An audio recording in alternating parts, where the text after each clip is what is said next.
welcome to At Home with AJ. I'm glad that you could welcome the Kingsville Public Library into your home and join me in mine. So today we're going to do a really cool recipe. We're going to make chopped block bread. And I like it because it's one of those recipes you don't have to have a whole lot on hand, and you can use whatever you have in the refrigerator. We're going to incorporate some leftovers. This is one of my fun recipes from back in my restaurant days, and it's very economical, and I'm excited to share it with you today. So let's get started. So for chopped block bread, you need just a few simple ingredients, and you will find the ingredients posted down in the comment section right underneath this video. So you will need some flour, some salt, some sugar, some oil, and some baking powder. And it's very important to use baking powder. There's a difference between baking powder and baking soda. The reason that we're not using yeast in this recipe is because we have our baking powder, and that will be our leavening agent.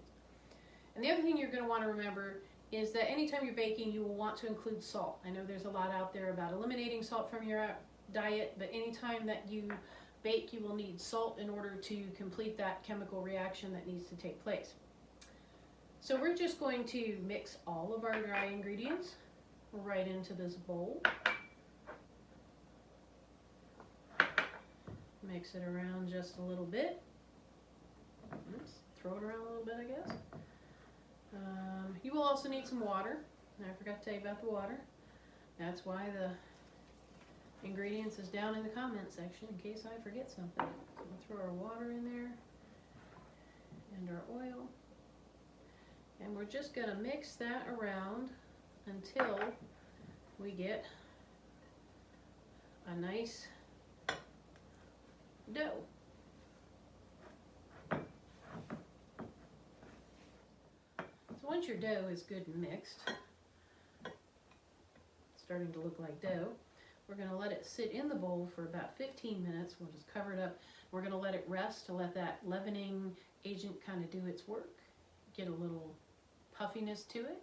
And in the meantime, you can go check out your refrigerator and see what kind of leftovers you have to put in your chopped block bread. So now that our chopped block dough has rested for about 15 minutes, we're going to start to roll it out. The first thing we're going to do is this batch will make 2 decent size chopped block sandwiches, piles of delicious yumminess, whatever they may be. So you're just going to cut your dough in half. Remember to cut your dough in half either with a knife or dough cutter, pizza cutter. You never want to pull your dough. It compromises the elasticity. And so we're just going to turn that dough under a little bit. We're going to make sure that our surface is really floured. This is one of the times that you'll want to have a silicone mat or maybe a vinyl tablecloth, because this will tend to get a little messy, and not just with the flour. So we're going to go ahead and push this out a little bit.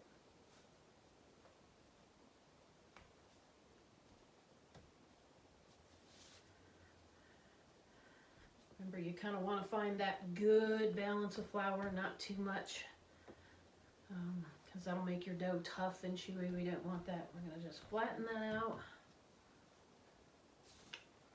Dust that rolling pin. And when I was talking about this recipe with my daughter the other day, and she brought up, well, what if I don't have a rolling pin? So if you don't have a rolling pin, in a pinch, you can always take an empty bottle, peel the label off of it, wash it inside and out, fill it up with water and put the cap back on it, and you could use that as a rolling pin. Again, not ideal, but if you didn't have one in a pinch, that'll work. So we're going to go ahead and we're going to roll this out, and we're going to want to roll this out into a rectangular shape. So we're just going to roll this until it's thin and rectangular.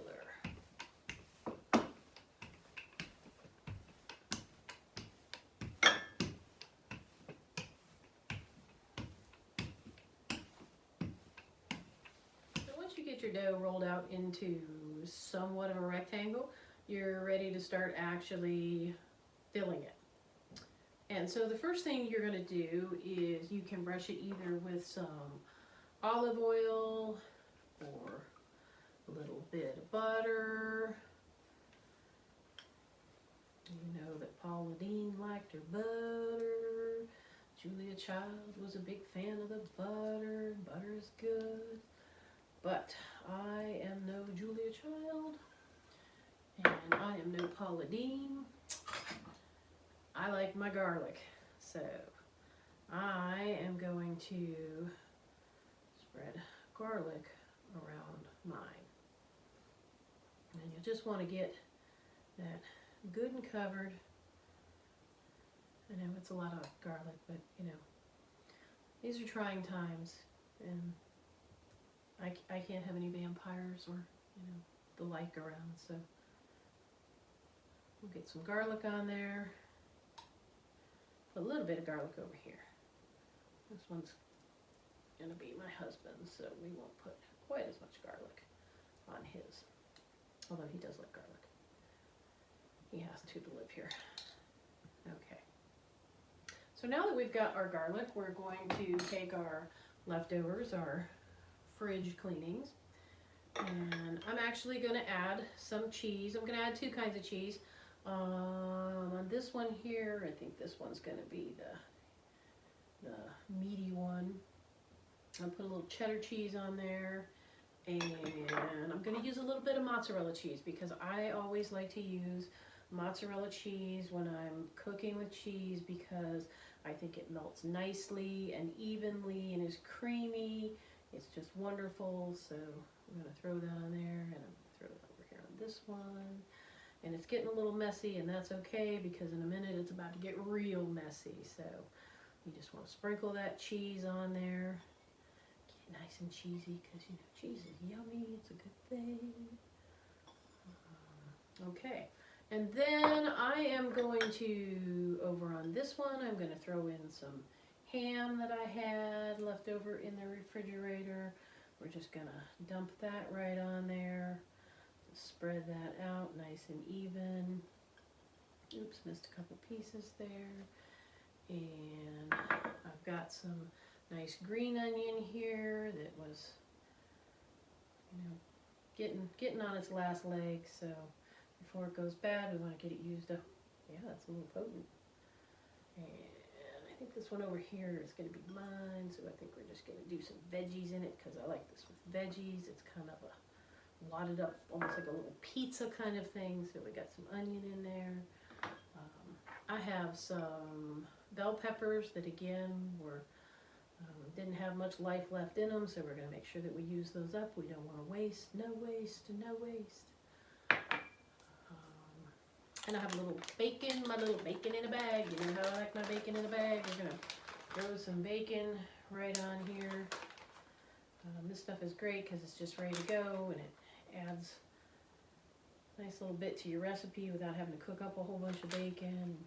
That's my, I might just, you know, I was going to make this a veggie, but the bacon smells really good, so I'm going to throw some bacon in there. Oops. Didn't mean to throw it like that. There we go. No sense in putting that little bit of bacon back in the fridge anyway, right? So now we're ready to close up our chopped block bread. And all you're going to do is take an end, and pull that just a little more. Take an end, take an end, take an end. And we have this nice, neat little loaf, and we'll just set that aside for a minute. And we're going to do the same thing over here. We're just going to fold it up, fold it up, fold it over, and fold it over. Okay, nothing to it, right? So let's reflour our surface just a little bit because I don't want things getting sticky. And this is where it's about to get wild. So you're going to take your chopped block bread. I'm going to turn mine over so that that heavier side is down below. And I'm going to take my dough cutter or my table knife, or you can take a regular everyday knife. And you are just going to, ready? Here's where you get chopped block bread from. We're just going to chop it. We're going to chop it long ways and this way until we have this big chopped up mess. And then we're just going to scrunch it all together. Back up the way it was. Let's scrunch it all together so we have this big blobby mess. And we will then transfer our big blobby mess over to a baking sheet. I'm going to do the same with this one again. I'm going to flip mine over so that my heavier dough is still down below. And we just chop, chop, cut that bad boy up, And again, this way, get all the way through there.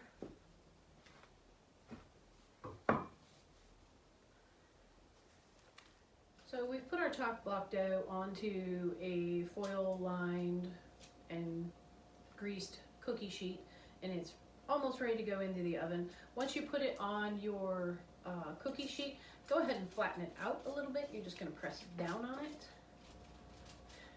And then, optional, you can brush it with a little more butter if you like. That'll help that dough that's on top to get a nice golden brown and crispy.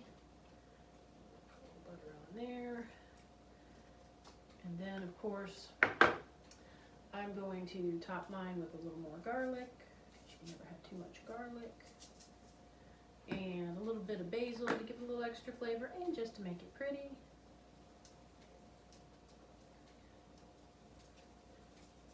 And then we're going to pop it into a 400-degree oven until it's crispy and golden brown on the top and kind of brown on the bottom. You can check it with a spatula. The cook time really depends on how much topping you have inside and how thin or how thick you've rolled your dough.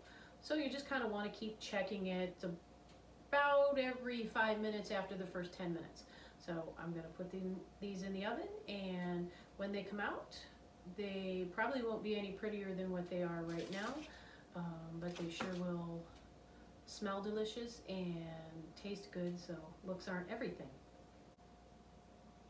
So once your chopped block bread is nice and toasty brown on the top and bottom, it is ready to come out of the oven. You can brush it with a little more butter and, of course, add some more garlic to it. And then it's ready to serve up as a delicious lunch or a dinner, maybe even an appetizer or a snack. But it's a great economical way to use up all the leftovers in your refrigerator and be able to make a meal out of it. Thanks for welcoming the Kingsville Public Library into your home today and joining me in mine. If you enjoyed this video, please like, comment, and share so that your friends can become our friends. If you try this recipe, please post a picture in the comments. Let me know how yours turned out and what cool things you put in yours. And I'd love to hear your feedback. You can email us, reference@kingsvillelibrary.org. Remember to stay safe, stay well, practice that good social distancing, and we'll see you real soon.